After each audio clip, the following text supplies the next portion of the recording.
गटारातील अर्क म्हणायचं कारण हे आहे की जेव्हा तोंड उघडतो तेव्हा हा माणूस गटाराच ओकल्यासारखाच बोलत राहतो। सकाळी 9 वाजल्यापासून की त्यांनी जे लिहिलंय, जे काही रंगवलंय, त्याच्यामध्ये माझ्याकडून त्यांनी 4 पानं अजून ॲड करावी।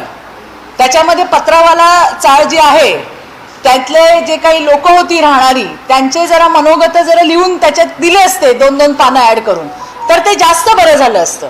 गटारातील अर्क म्हणायचं कारण हे आहे की जेव्हा तोंड उघडतो तेव्हा हा माणूस गटाराच ओकल्यासारखाच बोलत राहतो। सकाळी 9 वाजल्यापासून नावं ठेवणं किंवा एखाद्याला दूषणं देणं याच्या पलीकडे काही करतोय का? महाराष्ट्र कुठे झेप घेतोय? आज आपण कुठे चाललोय याच्यावरती चर्चा न करता, आणि कसं आहे की प्रत्येक वेळेला यांच्यावरती बोलून, म्हणजे काल आपल्या सगळ्यांचे लाडके मुख्यमंत्री यांनी खूप सुंदर उत्तर त्यांना दिलेलं आहे की ते बाल वाङ्मय वाचत नाही। याच्यावरून तुमच्या लक्षात आलं असेल की यांची लायकी काय आहे।